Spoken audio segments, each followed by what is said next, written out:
So students, let's start with class 11, chapter some basic concepts in chemistry. Topic is problems involving the mole concept and solutions, यानी solutions के बारे में पढ़ना है। ठीक है, तो solution के बारे में पढ़ने के लिए पहले आपको पता होना चाहिए solutions क्या होते हैं, किस तरह के होते हैं, टाइप्स क्या होती हैं इनकी।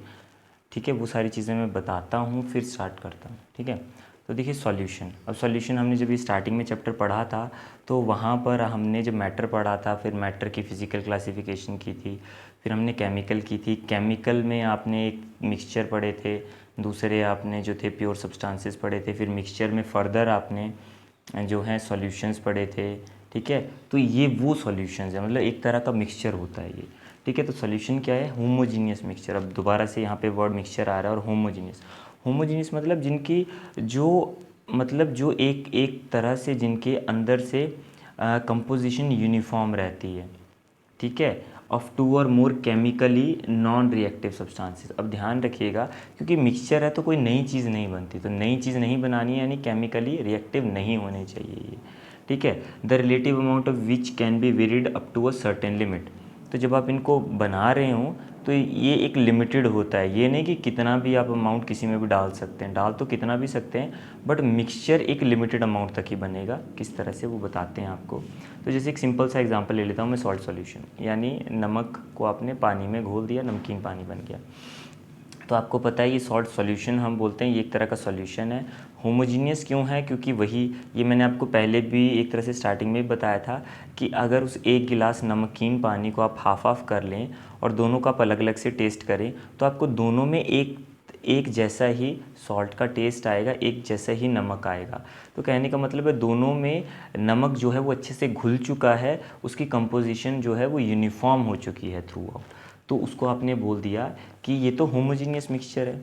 अच्छा, अब यहाँ पे बात हो रही है कि which can be varied up to certain limit, यानी नमक पानी में आप चाहे 1 चम्मच डालें तो चाहे 2 चम्मच डालें। ठीक है, वो तो आप नमकीन पानी अलग अलग उसका बना सकते हैं। ठीक है, बट यहाँ पर दूसरी बात ये ध्यान रखनी है कि आप जब डालते रहेंगे, नमक डालते रहेंगे तो एक टाइम ऐसा भी तो आएगा जब नमक घुलना बंद हो जाएगा। सो दैट इज़ दैट लिमिट जो यहाँ पे बात हो रही है। ठीक है, उसके बाद हम सीधी तरह से बात कर लेते हैं कि बाइनरी सॉल्यूशन क्या होते हैं। ठीक है, तो बाइनरी सॉल्यूशंस आपने पढ़ने। बाइनरी सॉल्यूशन क्या होते हैं कि जिनमें एक से ज़्यादा कंपोनेंट होते हैं, मतलब 2 कंपोनेंट होते हैं। बाइनरी मतलब 2, जैसे बाइनरी नंबर्स आपने पढ़े होंगे 0 1 होते हैं ना, वैसे ही ये बाइनरी। बाइनरी मतलब 2। अब ये 2 कंपोनेंट कौन से होते हैं? देखिए, एक को हम बोलते हैं सॉल्यूट और एक को सॉल्वेंट। ये सॉल्यूट सॉल्वेंट कंपोनेंट हैं बाइनरी सॉल्यूशन के। तो सॉल्यूट क्या होता है? जो कम अमाउंट में होता है। सॉल्वेंट क्या होता है? जो ज़्यादा अमाउंट में होता है। जैसे कि एग्जांपल सॉल्ट सॉल्यूशन ही लेकर चलिए, तो सॉल्ट सॉल्यूशन यानी नमक को आपने डाला पानी में। ठीक है, तो नमक क्या है? कम मात्रा में होता है। जितना पानी लेते हो नमक उतना नहीं लेते, नमक कम लेते हो। तो जो कम अमाउंट में है वो सॉल्यूट है, तो सॉल्यूट यहाँ पे सॉल्ट हो गया। सॉल्वेंट क्या हो गया? वाटर हो गया। ठीक है, so now let us talk about the concentration of a solution which can be expressed in number of ways. ठीक है, अब हम सॉल्यूशन थोड़ी देर पहले मैंने आपको बताया, अब मैं उसकी कंसंट्रेशन आपको बताने जा रहा हूँ। सो कंसंट्रेशन, सॉल्यूशन की कंसंट्रेशन को लिखने के अलग अलग तरीके हैं। हर तरीके में आप समझेंगे कि कंसंट्रेशन क्या है। जैसे कि अभी थोड़ी देर पहले आपको एक एग्जांपल दिया था सॉल्यूशन का, दैट इज़ सॉल्ट सॉल्यूशन। तो सॉल्ट सॉल्यूशन मतलब नमक कितना है पानी में। तो कॉन्सेंट्रेशन सॉल्यूशन का क्या बताता है कि वो नमक कितना है। ठीक है, क्योंकि आपको तो सॉल्ट सॉल्यूशन अलग अलग तरीके से बन सकता है। मान लीजिए कोई 1 ही चम्मच नमक डाले पानी में, कोई 2 चम्मच डाले 1 ग्लास ऑफ वाटर में। ठीक है, सो यानी कंसंट्रेशन विल वेरी। तो इस कंसंट्रेशन को किस तरह से स्टडी करते हैं, इसको स्टडी और लिखने के तरीके भी बहुत सारे हैं। पहला है आपका मास परसेंट और वेट परसेंट।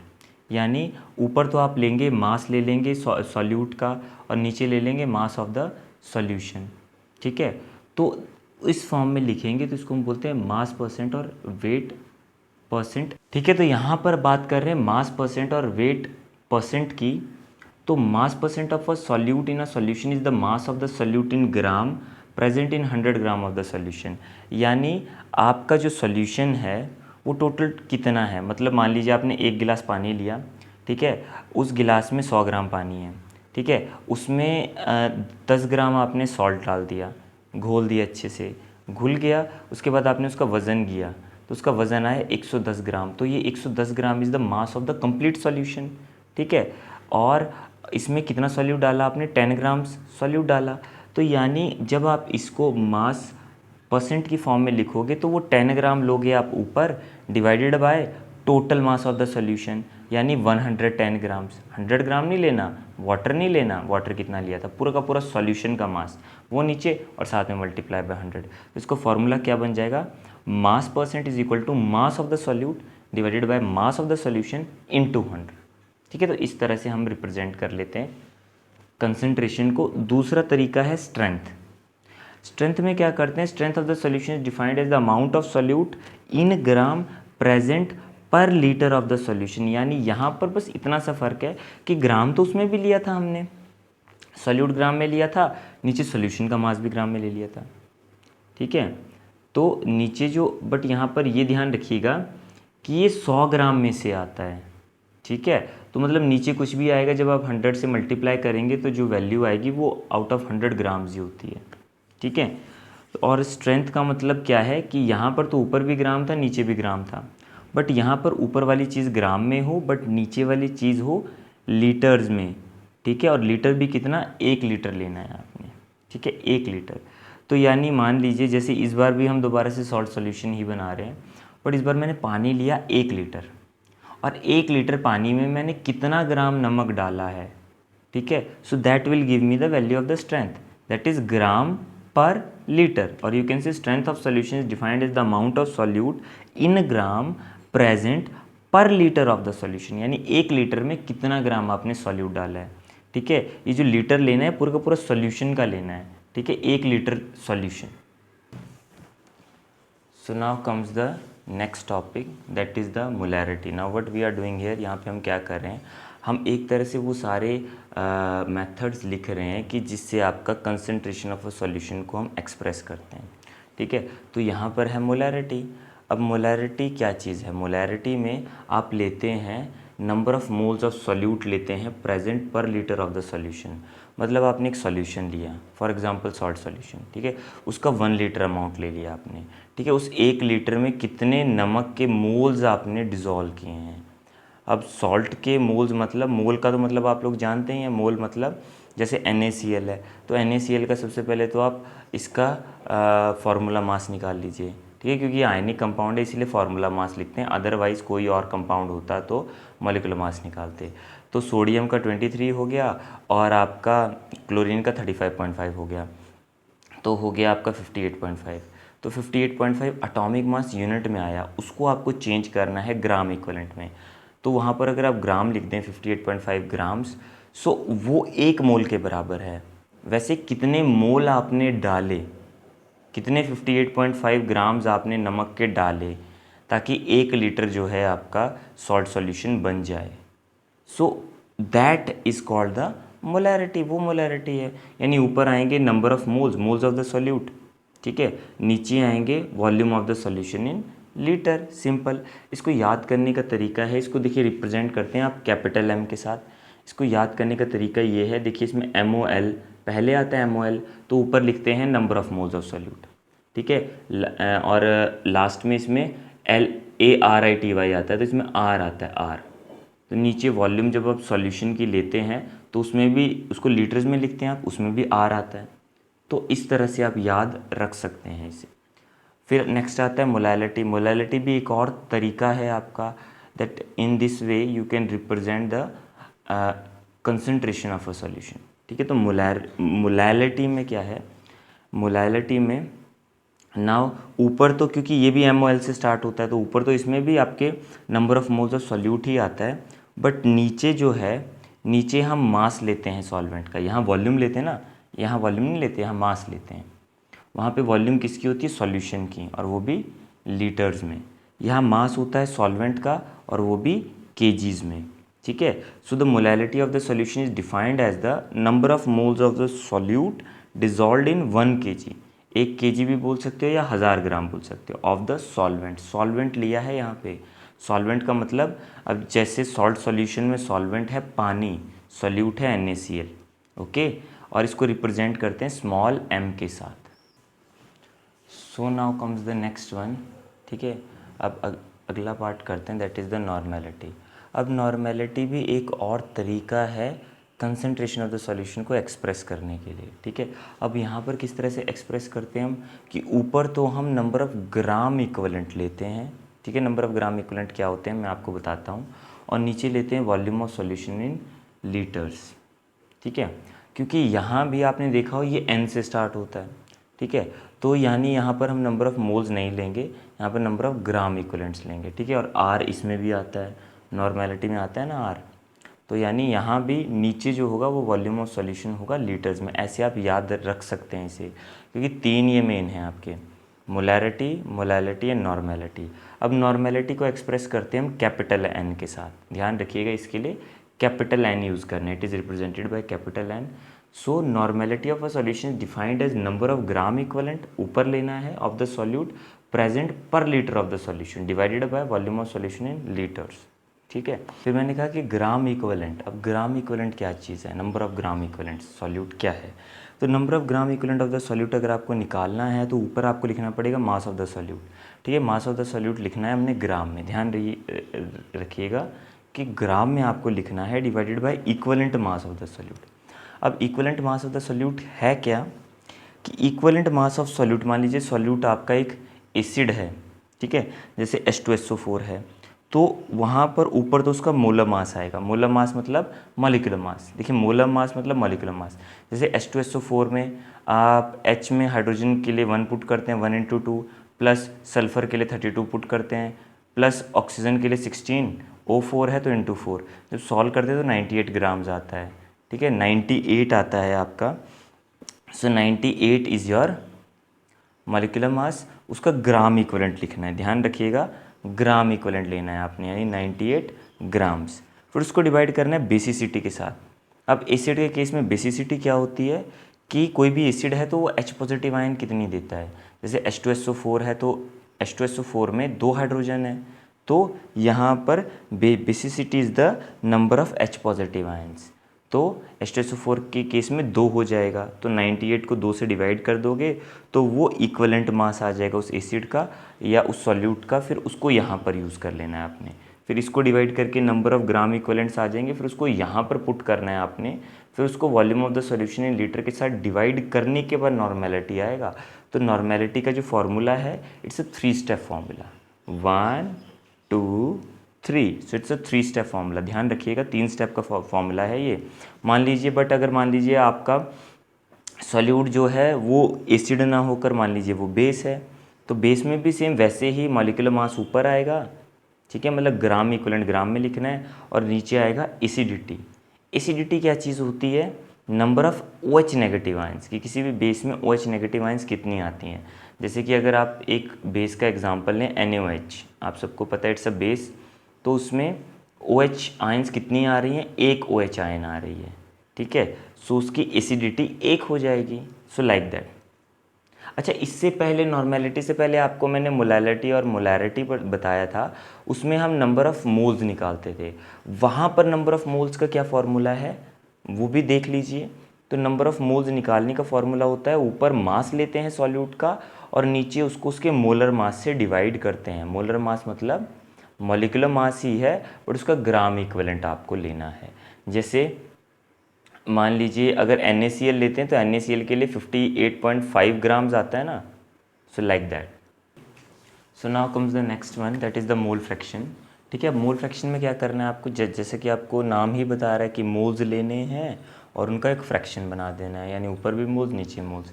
तो कैसे लेने हैं, देखिए the mole fraction of any component in the solution. देखिए सॉल्यूशन के 2 कंपोनेंट्स होते हैं, क्योंकि हम बाइनरी सॉल्यूशन की बात कर रहे हैं, एक होता है सॉल्यूट, दूसरा होता है सॉल्वेंट। तो मोल फ्रैक्शन किसी भी कंपोनेंट का या तो आप सॉल्यूट के लिए भी निकाल सकते हैं या सॉल्वेंट के लिए भी निकाल सकते हैं, is equal to the number of moles of that component. Solute या सॉल्वेंट में से जो भी आप ले रहे हो उसको आप ऊपर लोगे, divided by the total number of moles of all the components, और नीचे दोनों कंपोनेंट्स के मोल्स को ऐड करके नीचे रखोगे। कैसे, देख लीजिए। जैसे N1 मान लेते हैं हम number of moles of solvent, N1 हमने नंबर ऑफ़ मोल्स मान ली सॉल्वेंट के, N2 हमने मान ली number of moles of solute. तो आप अगर मोल फ्रैक्शन लिख रहे हैं सॉल्यूट के लिए, ध्यान रखिएगा, मोल फ्रैक्शन लिख रहे हैं सॉल्यूट के लिए। देखिए सॉल्यूट के लिए हमेशा 2 यूज़ करना है, 2, ये बहुत इंपॉर्टेंट है यहाँ पे। सॉल्वेंट के लिए हमेशा आपको 1 यूज़ करना है, ठीक है। तो यहाँ पे मोल फ्रैक्शन सॉल्यूट लिख रहे हैं तो देखिए 2 लिखा मैंने x के साथ। तो क्योंकि सॉल्यूट के लिए लिख रहे हैं तो ऊपर क्या आएगा, ऊपर नंबर ऑफ़ मोल्स आएंगे सॉल्यूट के, तो इसलिए n के साथ 2 लिखा, N2, ठीक है, डिवाइडेड बाय दोनों का टोटल, दोनों के नंबर ऑफ मोल्स का टोटल लेना है, यानी N1 + N2, सिंपल। वैसे ही मोल फ्रैक्शन अगर आप सॉल्वेंट के लिए लिख रहे हैं तो सॉल्वेंट के लिए क्या आएगा, ऊपर यहाँ पर 1, देखिए 1 यूज़ करते हैं हम सॉल्वेंट के लिए, तो x1 आ गया, ऊपर नंबर ऑफ़ मोल्स आ जाएंगे सॉल्वेंट के जो कि N1 है, डिवाइडेड बाय दोनों का सम N1 + N2। अब यहाँ पर हम बात कर लेते हैं number of the mole fraction of the components, ठीक है, sum of the mole fraction of the components, यानी इसका जितना मोल फ्रैक्शन आता है सॉल्यूट का और जो सॉल्वेंट का आता है, अगर दोनों को आप जोड़ दें, यानी x1 + x2 को आप जोड़ दें तो हमेशा 1 के बराबर आएगा ये। सो यहाँ पर आपका 7th पार्ट आता है, दैट्स द पार्ट्स पर मिलियन पार्ट्स, ppm, ठीक है। कंसंट्रेशन ऑफ द सॉल्यूशन को एक्सप्रेस करने का ये एक और तरीका है आपका, ठीक है। टोटल 7 वेज आपको बता दिए, ठीक है। तो यहाँ पर क्या करते हैं हम, जैसे कोई चीज़ बहुत ही कम अमाउंट में है, ठीक है, कोई चीज़ जैसे मान लीजिए आपका एक सॉल्यूशन बना है, बट इस बार जो आपका सॉल्यूट है वो बहुत ही कम अमाउंट में है, बहुत ज़्यादा कम। कितना कम कि वहाँ पर आप मिलियन पार्ट्स में देख रहे हैं कि एक के आप मिलियन पार्ट्स ले रहे हैं और दूसरे के कुछ पार्ट्स आ रहे हैं, तो मिलियन पार्ट्स में दूसरे के कितने पार्ट्स आते हैं, so that is called parts पर मिलियन, ठीक है। इसको किस तरह से डिफाइन करते हैं, that concentration of very dilute solutions is expressed in terms of parts of the solute by mass, ठीक है। सॉल्यूट के पार्ट्स लेने, पार्ट्स मतलब मास ले लेना है, ठीक है, present in million parts bye mass of the solution. नीचे सॉल्यूशन का पार्ट्स लेने, पार्ट्स मतलब मास ले लेना है, कितना होना चाहिए 10⁶ में, ठीक है। अगर आप 100 में से निकालते हैं तो 100 के साथ मल्टीप्लाई करते हैं, बट यहाँ पर हम पार्ट्स पर मिलियन की बात कर रहे हैं तो इसीलिए यहाँ पर मल्टीप्लाई किया 10⁶ में से, यानी यहाँ जो आपका अमाउंट आएगा वो आपका 10⁶ में से होगा।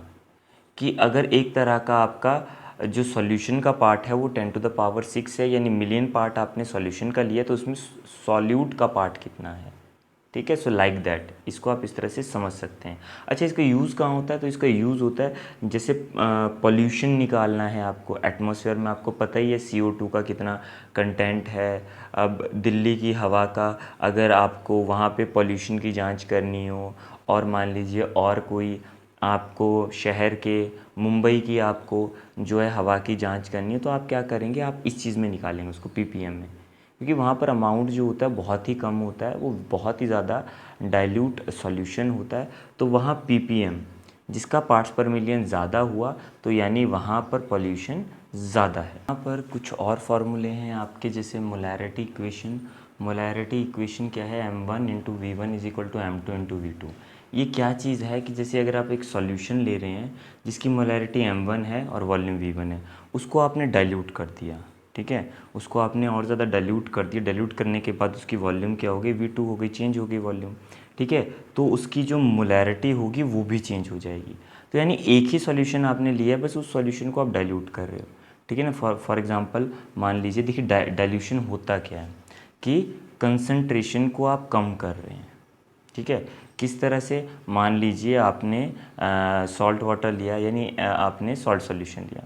अब सॉल्ट सॉल्यूशन में आपने एक बार सॉल्ट सॉल्यूशन बना लिया, अब आप उसमें और पानी डाल देंगे, तो है तो वो सॉल्ट सॉल्यूशन ही, बट उसकी कंसंट्रेशन चेंज हो गई ना, या फिर आप बोल सकते हो आपने उसको डाइल्यूट कर दिया है, ठीक है। So that is the difference of concentrated and dilution. Concentration and dilution, dilution concentration का उल्टा होता है, ठीक है। तो अगर आपने जैसे ही डाइल्यूशन किया उसकी वॉल्यूम चेंज होगी तो उसकी कंसंट्रेशन भी चेंज होगी, यानी आपका जो मोलैरिटी है वो चेंज होगी इस इक्वेशन से। वैसे ही अगर आप नॉर्मेलिटी में ऐसा करते हैं, नॉर्मेलिटी में भी आप डाइल्यूशन करते हैं तो नॉर्मेलिटी की इक्वेशन लग जाएगी। अगर क्वेश्चन में नॉर्मेलिटी दिया होगा तो नॉर्मेलिटी, मोलैरिटी दिया होगा तो मोलैरिटी। फिर आपका मोलैरिटी और नॉर्मेलिटी के बीच में एक रिलेशन है, ठीक है। जैसे मान लीजिए आपको नॉर्मेलिटी दी है और मोलैरिटी निकालनी है, ठीक है। तो जैसे मान लीजिए नॉर्मेलिटी दी हुई है आपको एसिड की, तो नॉर्मेलिटी ऑफ एन एसिड किसके बराबर होगी, मोलैरिटी इनटू बेसिसिटी। बेसिसिटी क्या है, मैंने आपको पहले ही बताया है इससे पहले कि एसिड के लिए एसिड जितना H positive ion, number of H positive ions देगा, so that is its basicity. For example acid का एक एग्जांपल ले लेते हैं HCl। अब HCl में एक ही हाइड्रोजन है तो एक ही H पॉजिटिव आयन देगा, तो उसकी बेसिसिटी 1 हो जाएगी। अगर आप H2SO4 लेते हैं तो उसमें 2 हाइड्रोजन है, सो वो 2 H पॉजिटिव आयंस देगा, तो उसकी बेसिसिटी 2 हो जाएगी। ठीक है, लाइक दैट। वैसे ही नॉर्मेलिटी आपको बेस की निकालनी हो तो वो होगी मोलैरिटी इनटू एसिडिटी के equal. Now what is acidity for a base, that number of OH negative ions कितनी आएंगी। ठीक है, अब यहाँ पे फॉर्मूले काफ़ी हो गए, अब मैं एक एक करके, ठीक है, एक एक करके जितने भी आपको टॉपिक्स बताए हैं उनके ऊपर I will tell you numericals now. So now comes the numericals. Okay, अब न्यूमेरिकल्स करते हैं। फर्स्ट न्यूमेरिकल है what is the mass percent of the solute in the solution obtained by dissolving 5 gram of the solute in 50 gram of water. अब यहाँ पर याद हो आपको कि कंसंट्रेशन ऑफ द सॉल्यूशन को लिखने के लिए मैंने 7 नंबर ऑफ वेज बताए थे। उसमें जो पहला मेथड था वो था आपका मास बाय मास परसेंट। ठीक है, तो ये वही चीज़ है, आपको मास परसेंट निकालना है सॉल्यूट का। तो इसके लिए क्या करना पड़ेगा आपको, सबसे पहले तो मास आप सॉल्यूट का देख लीजिए। सॉल्यूट है आपके पास 5 ग्राम, ठीक है, और 50 ग्राम वाटर लिया है, तो सॉल्वेंट है वाटर सॉल्वेंट है यहाँ पे, तो 50 ग्राम सॉल्वेंट का मास है और 5 ग्राम सॉल्यूट का मास है। अब आपको क्या करना है, सबसे पहले मास ऑफ द सॉल्यूशन निकाल लेना है। तो मास ऑफ द सॉल्यूशन क्या होता है, सॉल्यूट प्लस सॉल्वेंट। ठीक है, तो 5 + 50 55 ग्राम। उसके बाद जब आप मास परसेंट ऑफ द सॉल्यूट निकालेंगे तो कितना आएगा, तो उसमें ऊपर तो आप लेंगे मास सॉल्यूट का, बट नीचे आपने मास लेना है सॉल्यूशन का। तो ऊपर 5 नीचे 55 इंटू साथ में 100। ठीक है, तो सॉल्व करने के बाद you will get 100/11 that is 9.1%। So now comes the numerical based on the molarity. ठीक है, अभी न्यूमेरिकल मोलैरिटी पे बेस्ड है। न्यूमेरिकल है commercially available concentrated hydrochloric acid, hydrochloric acid मतलब HCl contain 38% HCl by mass. So what is the molarity of this solution? The density is 1.19 gram per centimeter cube. Then second part, what volume of concentrated hydrochloric acid is required to make 1.00 liters of 0.10 molar HCl, या इतनी molarity HCl। ठीक है, तो आपको क्या करना है, हम पहले पार्ट से शुरू करेंगे, यानी हमें मोलैरिटी निकालनी है। अब देखिए दिया क्या हुआ है कि हाइड्रोक्लोरिक एसिड दिया तो हुआ है मुझे, उसकी कंसंट्रेशन भी दी हुई है, बट वो कंसंट्रेशन दी हुई है बाय मास, यानी वो हो गया मास बाय मास परसेंट की फॉर्म में, जो इससे पहले जो न्यूमेरिकल किया था 38% HCl। इसका मीनिंग क्या है कि 38 आउट ऑफ 100। ठीक है, परसेंट का मीनिंग होता है डिवाइड बाय 100। सो 38/100 मीन्स कि 38 ग्राम तो HCl के हैं, पर जो नीचे 100 ग्राम है वो हैं सॉल्यूशन के। So out of 100 grams of the solution 38 grams are of HCl, that is the meaning of 38% HCl। ठीक है, बाय मास, इसका ये मीनिंग हो गया। तो यानी अब मुझे HCl तो पता लग गया है कि HCl मेरे पास है 38 ग्राम, और दूसरी तरफ मुझे सॉल्यूशन का भी पता लग गया है कि जो सॉल्यूशन बनाया है वहाँ पर, ऑफ कोर्स यहाँ पर ज़्यादातर केस में जो सॉल्यूशन बनता है वो वाटर के साथ ही बनता है। ठीक है, तो हमें तो बस सॉल्यूशन की ज़रूरत है, सॉल्यूशन है 100 ग्राम का। ठीक है, अब मुझे अगर मोलैरिटी निकालनी हो तो आपको फॉर्मूला याद होगा मोलैरिटी का। मोलैरिटी में हम लिखते हैं ऊपर नंबर ऑफ मोल्स। ठीक है, मोलैरिटी में नंबर ऑफ मोल्स ऊपर divided by volume of the solution in litre, नीचे वॉल्यूम आएगी सॉल्यूशन की लीटर में। बट मेरे पास तो सॉल्यूशन का मास है, वॉल्यूम नहीं है। तो वॉल्यूम निकालने के लिए देखिए मैं डेंसिटी का यूज़ करूँगा, क्योंकि डेंसिटी क्या होता है, मास पर यूनिट वॉल्यूम। ठीक है, तो अगर आपके पास मास है, आपके पास डेंसिटी है, तो आप वॉल्यूम निकाल सकते हो। ठीक है, तो फार्मूला लगाएंगे वॉल्यूम, तो इसी 100 ग्राम सॉल्यूशन की वॉल्यूम कितनी आएगी, तो 100 gram solution is equal to mass upon density, because density is mass upon volume. तो वॉल्यूम निकालने के लिए mass upon density you will do. अब मास क्या है आपका 100 ग्राम, हमें पता है सॉल्यूशन का मास 100 ग्राम है, डिवाइडेड बाय डेंसिटी कितनी है आपकी, दैट इज़ गिवन 1.19 ग्राम पर सेंटीमीटर क्यूब। ग्राम से ग्राम कट गया, सो आपकी जो वॉल्यूम आ गई यहाँ पे वो सेंटीमीटर क्यूब में आ जाएगी।